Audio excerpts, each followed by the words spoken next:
Hi, you're listening to the Professional Speaks podcast with me, Craig McKellar, your host.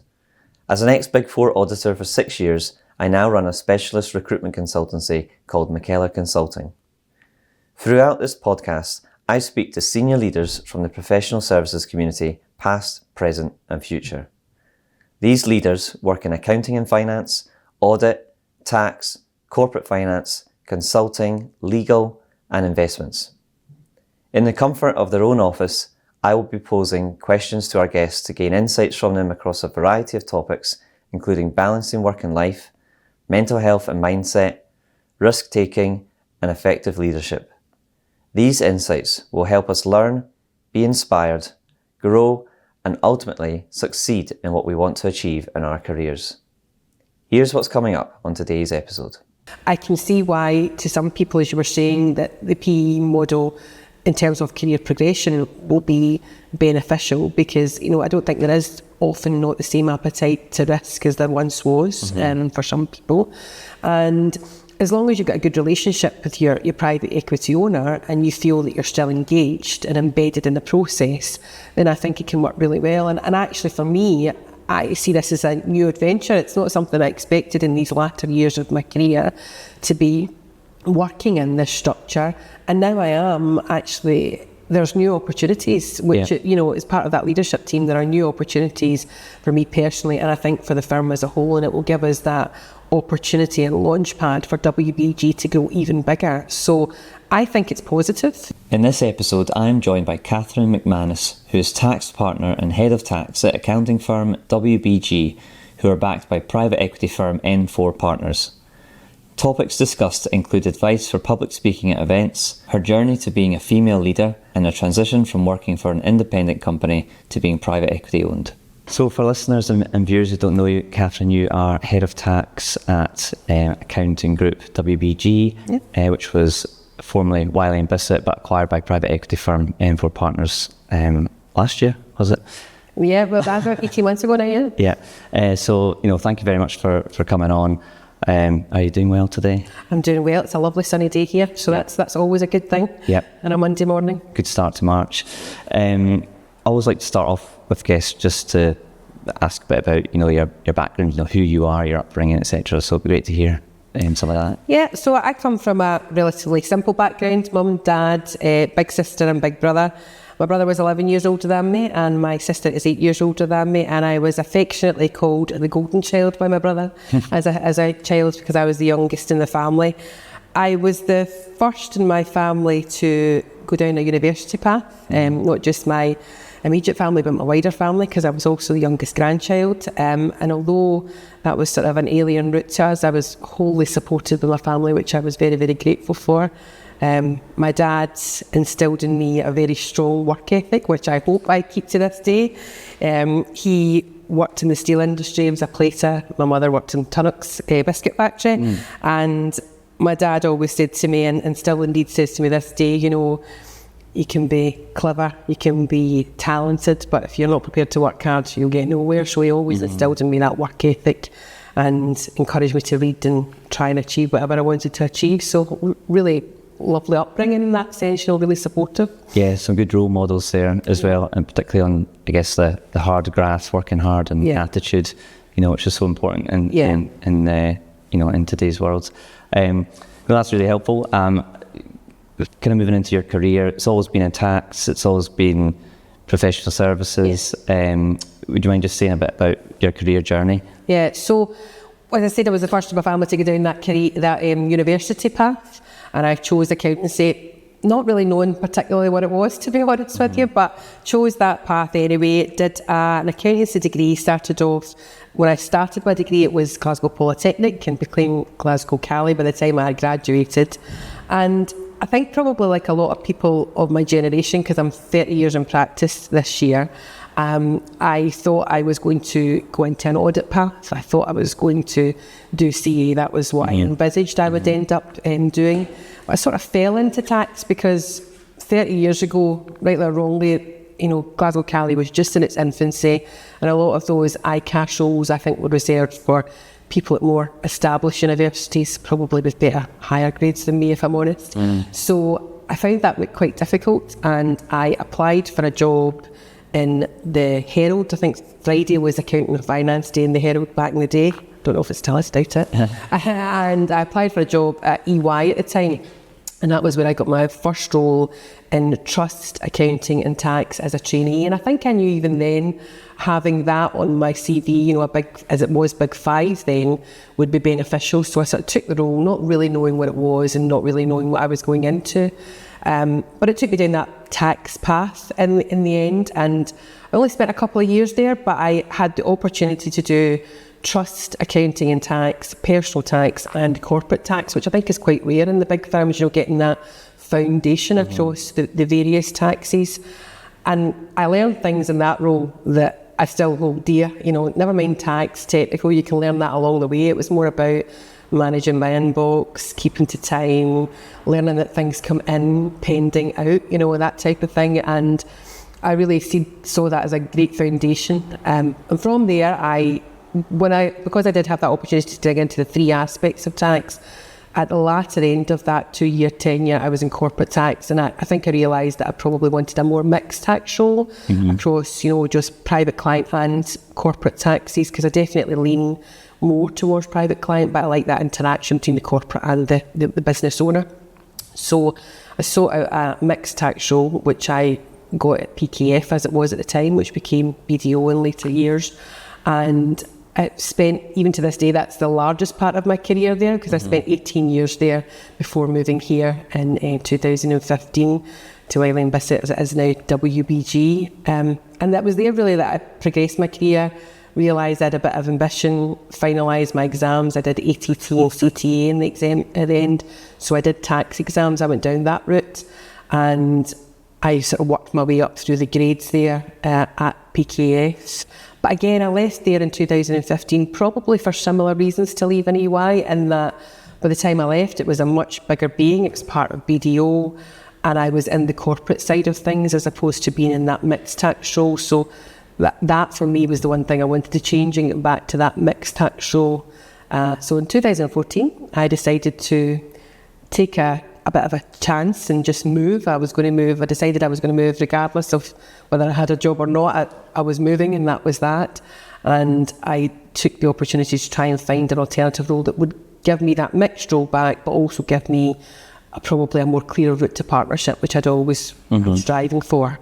And I was very fortunate in that I got offered 2 roles, and I chose the Eileen Bissett role as it was, and I moved here in 2015. Not initially as partner, came in as head of tax, but at a director level, and was made partner in 2017. And if I'm honest, I thought that was it. We're going to be a partner, and I was just going to be in a traditional business until I, retired, and that was that. And then obviously things changed, as you said earlier, and we're now in a private equity-owned business. So that's been a bit of a change in these later stages of my career. Yeah, we'll touch on that aspect of it later. It's really interesting. You moved to a few firms there, and you said you decided at the point to leave BDO. You're just leaving. You just decided that. That's quite risky. Not everybody would do that. To kind of just have that peace, that confidence. To have a change, even not knowing how long it's going to take to find the next role. Was any of that? Did you have any of that fear? Of how long is this going to take? Or am I right making the right decision here? Yeah, I think you always have that fear in life when you make these big decisions, no matter what age you are. I was 42 at the time, and I thought, it's either now or never. If I don't move now, I'll stay here in this director's role, which was a perfectly good role. I had no complaints. I really enjoyed my time in the firm. But I knew I wanted to be a partner, and I was fortunate. I had a very supportive husband who told me, just go for it. We'll do whatever we have to do. Just go for it. And I thought, well, yeah, absolutely, I'm just going to do this now. And, I had decided I was going to leave regardless, but I still endeavoured to get a job before I left. That was still my aim. But I knew there was a timeline that I was actually going to make the move. And I was just fortunate enough, by the time I got to that stage, I had 2 offers in play, which was really good. So sometimes it's good to take the risk. Yeah, well, I guess everyone, has a different risk appetite. And I think it depends on how strong you want something to take a risk. Otherwise, I guess a risk could also be seen to not make that change and stay where you are, like you said. And whilst you might be happy, you might not get everything that you want in your career or in your path by staying on that path. So it's a lot to think about, and we're all different.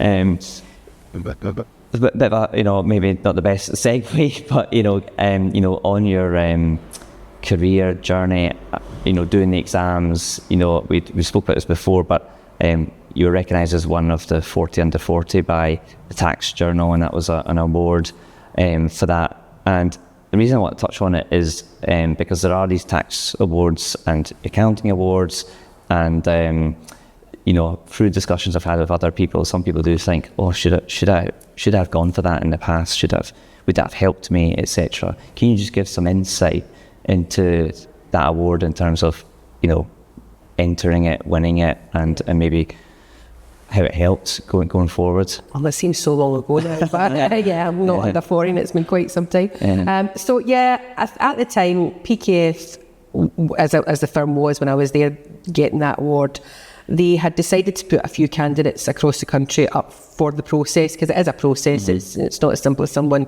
saying to you, oh, that's it, you've got it, type thing. So it is a process. And they decided to put a few candidates up.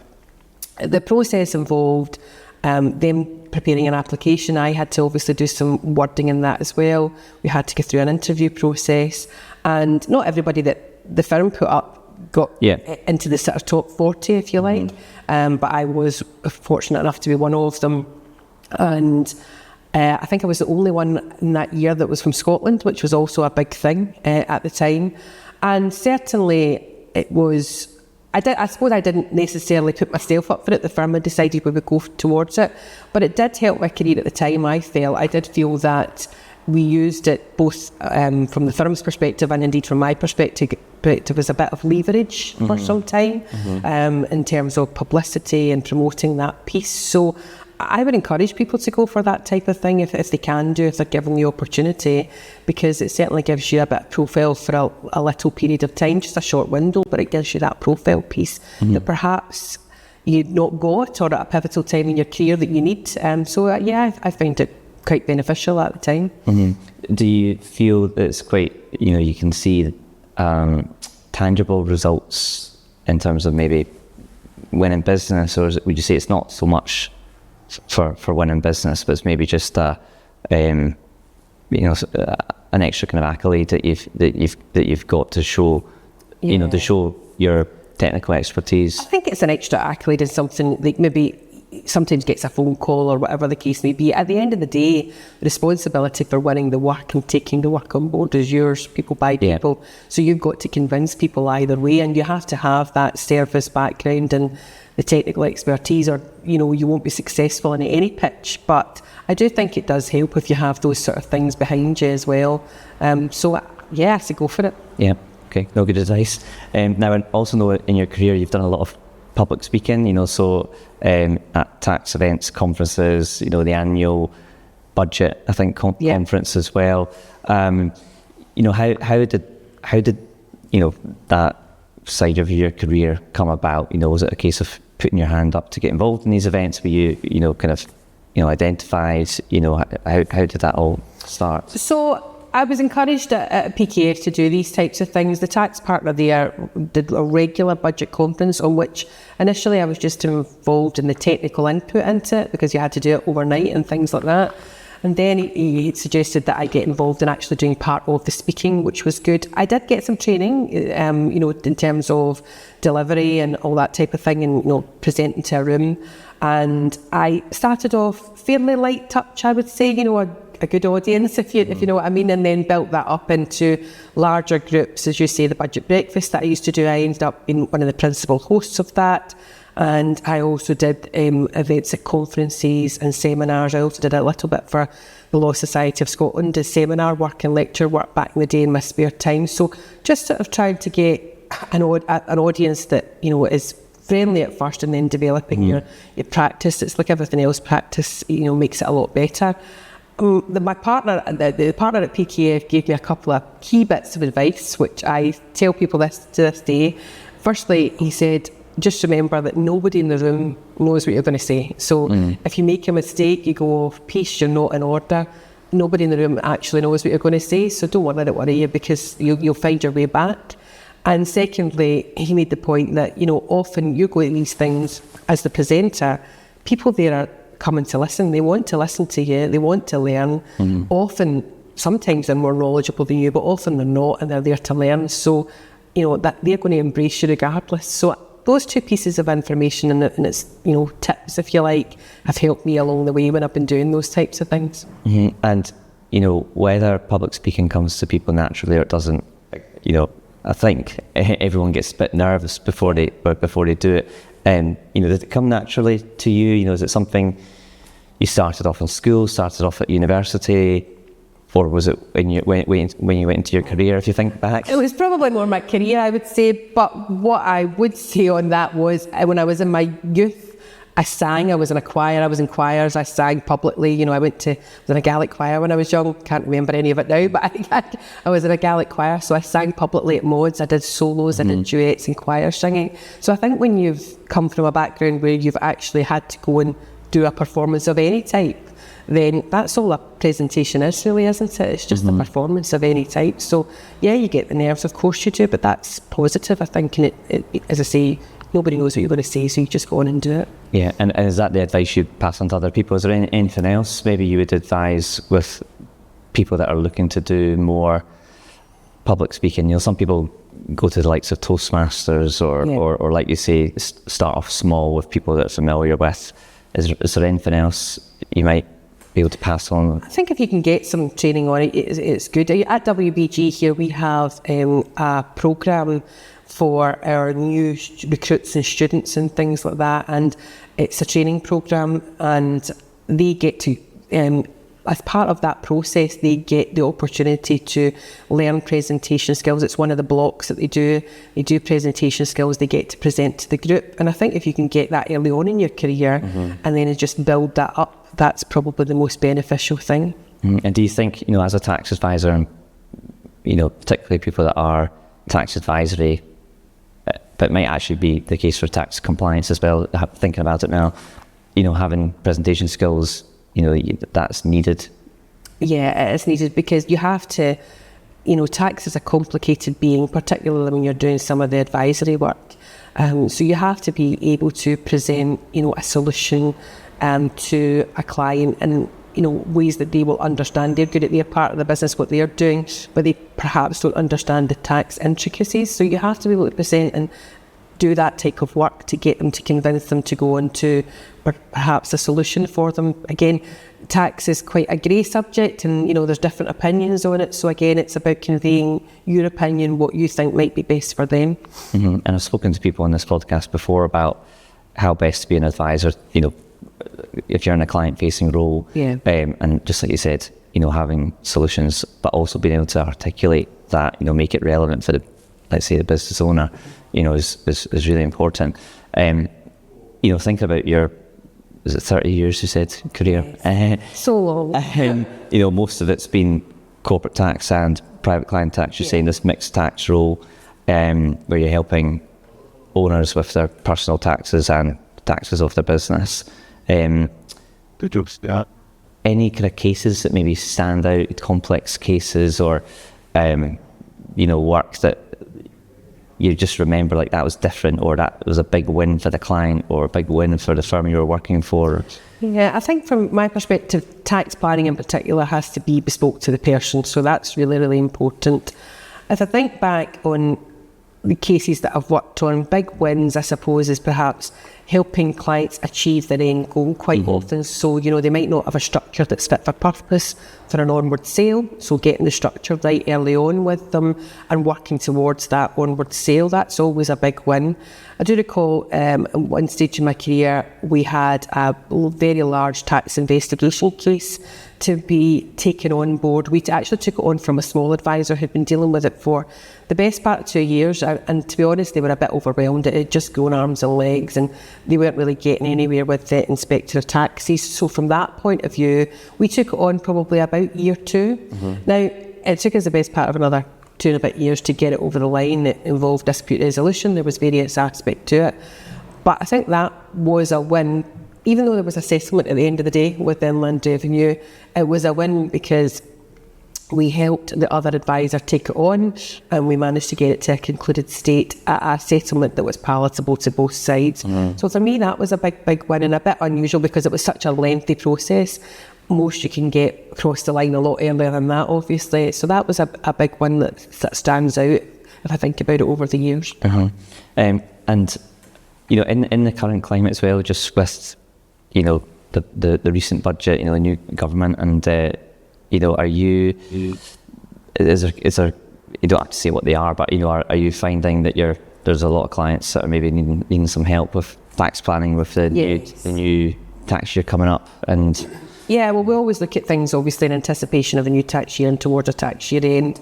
However, I would say that the changes that are afoot in the inheritance tax space in particular, and some of the capital gains tax changes that are coming in, and pension changes, over these next few years, there's going to be a lot of planning to be done for clients in that space, because we have a whole plethora of clients who were previously protected from an inheritance tax perspective because of the beneficial rules.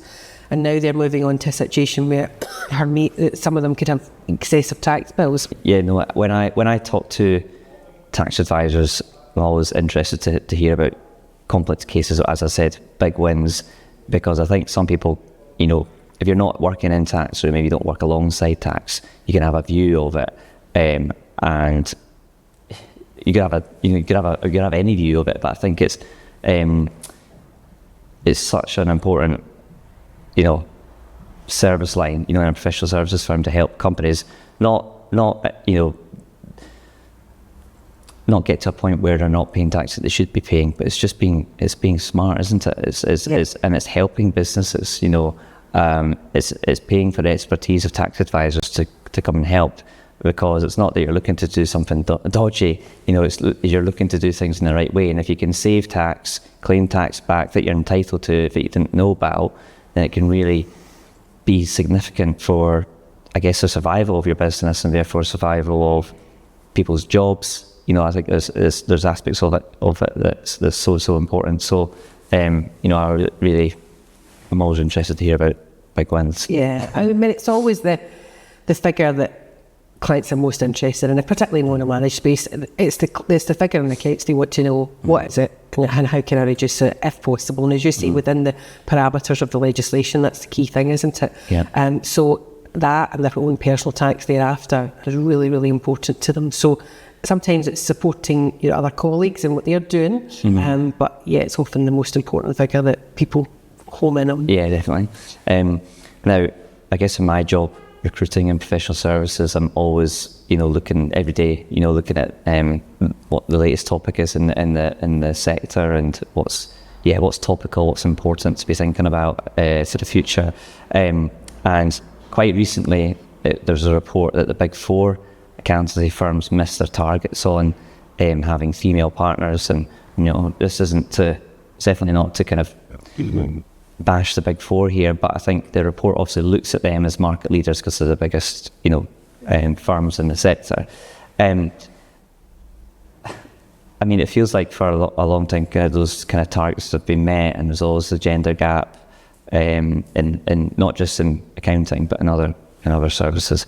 Why do you think maybe some of these female targets are being missed?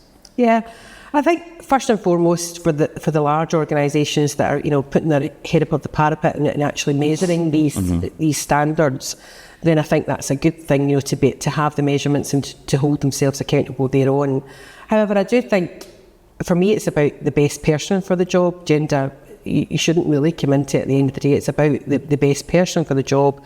And I suppose if we're going to get equality at any level in an organisation, it's clear to have it at all levels, because sometimes when you get to these senior positions, the candidate pool doesn't have the equality that you look for. And that's probably because some of the way along the way, there's not the equality at earlier stages in one's career. So I think it's really, really important for businesses to have those policies and flexibilities that allows everybody to take time out if they need to and come back and pick up where they left off. I mean, I can only speak from my own experience.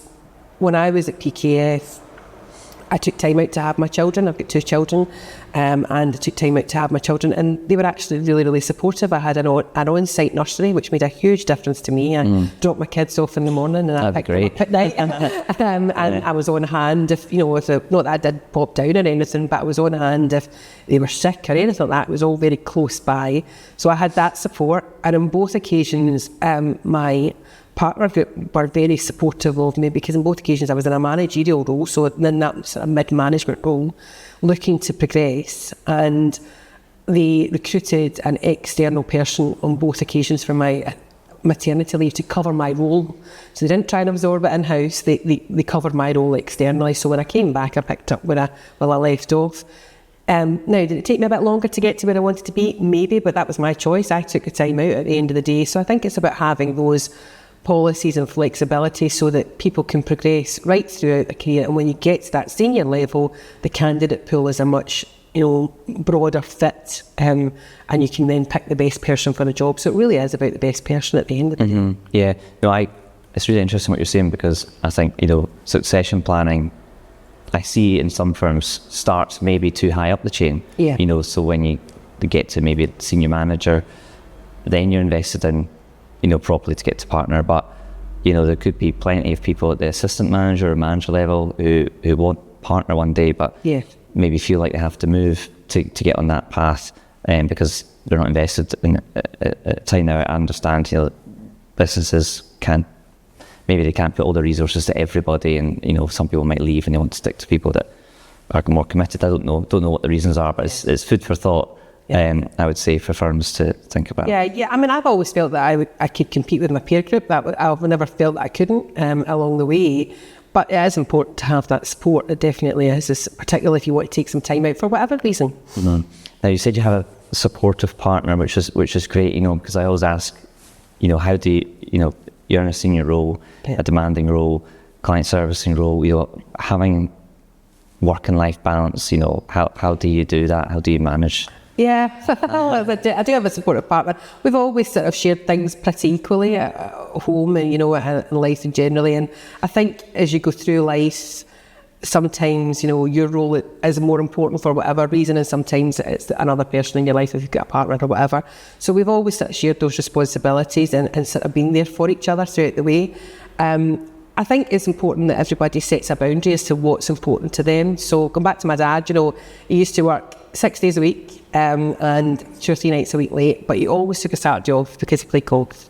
And I've sort of said, that's mine. I don't play golf, but at the same time, a Saturday for me is my day off. I do try my very best not to work on a Saturday. And if that means I've got to sort of do things elsewhere in the week, then that's fine. I work round about that. But I've, enjoyed my Saturdays when my kids were young. I watched them play hockey and rugby, and that was really, really important to me. So for me, that was sort of my non-negotiable, and I try and keep to that as best I can. So it's about finding a boundary or a non-negotiable that's important for you, that makes your life, better. And whilst my career is hugely important to me, and everybody knows that, in terms of my life and the way I view my life, it's a sideshow to what goes on at home. So, at the end of the day, that's really, really important to me. So I try and keep that sort of on the ground and in a level footing, if you like, with those measures, and keep me sane and keep the rest of my family sane as well. Yeah, no, I think it's important. I think whether we're talking about, making work around life, or life around work, it's more the work around life. And if you're passionate about it, you're going to want to work a lot, but at the same time, you need a break. Otherwise you'll burn out. You need that break. I mean, recently I was talking to people who feel very burnt out in the accounting sector in particular, but I think some people forget that if you're ambitious, no matter what sector you go and do, let's say you start up your own business, if you're ambitious, you're going to put the hours in to something that you're passionate about, or you want to work hard at. If you want to succeed, you have to put the hours in, you have to work hard, but you need a balance of some sort, otherwise you will burn out, just like you're saying. You need non-negotiables, whether it's a day or two that you don't work, evenings you don't work, or you make sure you get to that gym class, or you get to that hockey club. Those things are very important. And people, your colleagues, your seniors, they're all going to have a balance in work and life as well. they're not working 24 hours under the sun, even though it might, you might think so. And I encourage my team to do the same, to be fair. We, in tax, as you know, particularly in personal tax, there are real pinch points in the year, real busy points in the year, and they all know that will require them to do overtime, etc. But equally, you've still got to have those moments that are really important to you and that you stick by, and I encourage them to do the same. Now, earlier on we touched on that WBG become private equity owned, so you've been at Wiley & Bissett for, I think, just over 10 years. Just 10 years in April, just coming up in 10 years. Yeah, 10 years, but for less than a year now, it's been WBG. Yeah. Private equity backed rather than Wiley & Bissett. And, for people that aren't familiar, I'm thinking most people listening to this will be, there's a lot of private equity going on in the accounting sector in the UK and globally at the moment, and I think it's going to keep going. And I think, I chat to people who, are, I'm talking to them about new opportunities. They're quite keen to work for a private equity backed company. There's some people that are not, and everyone has their different reasons, or maybe people have seen things, heard things from different structures, different companies. How's the transition been for you? So as a transition, it's definitely a transition. When I became partner in 2017, I envisaged my career here would be just that. It would be part of the partnership group, going from a more junior partner and working myself up to the sort of senior partner roles. And now we are in a private equity function, if you like. The role has changed in that regard. But I'm fortunate enough, I'm part of the leadership team within WBG, which means I still am, a major part of the decision-making processes and involved in this, a lot of the aspects that I was before. I can see why, to some people, as you were saying, that the PE model, in terms of career progression, will be beneficial, because, I don't think there is often not the same appetite to risk as there once was for some people. And as long as you've got a good relationship with your private equity owner and you feel that you're still engaged and embedded in the process, then I think it can work really well. And actually for me, I see this as a new adventure. It's not something I expected in these latter years of my career to be working in this structure. And now I am actually, there's new opportunities, which, as part of that leadership team, there are new opportunities for me personally, and I think for the firm as a whole, and it will give us that opportunity and launchpad for WBG to go even bigger. So I think it's positive. That's the experience we're having here, and I'm not saying it's positive for everybody, but as long as the relationship works well, because at the end of the day, your investor wants it to work out. They're not going into it not wanting it to work out. So if they have that good relationship with you and you can develop that strong relationship, working relationship, it can only be for the good of both parties. Yeah, I think everybody's on the same page for the growth of the company, and you're going to want to keep supporting those underneath you, at junior levels, for them to progress, to add value. I mean, for the PE-backed company to be successful, it needs to be a successful business, and therefore you need to have high-performing people, but also people that still enjoy their job and aren't going to leave, because then you've got problems with attrition. And I think some people can think, because it's become PE-backed, they're having to work all the hours under the sun, and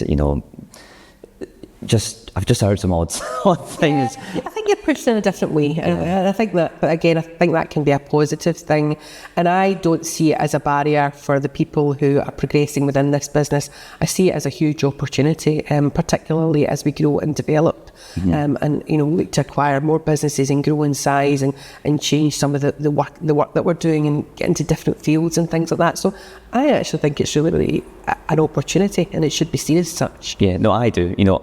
PE-backed company is an entrepreneurial company. If in other sectors, if companies are private equity backed, it's exciting. It's an exciting time. So that's how I view it as well. Just as we're wrapping up as well, I'd like to ask guests for the next 12 months, just in terms of, have you got any personal goals, any professional goals? I'll start with professional goals first. I think for me, it's to continue to develop my role in the leadership team within WBG and work with the partners there on that, and also to support my team that work very well within the tax. Tax is obviously my specialism, so I want to see them progress and develop and help them get to their next role. So for me, the next 12 months is quite key in that, and some of those principal developments within that team.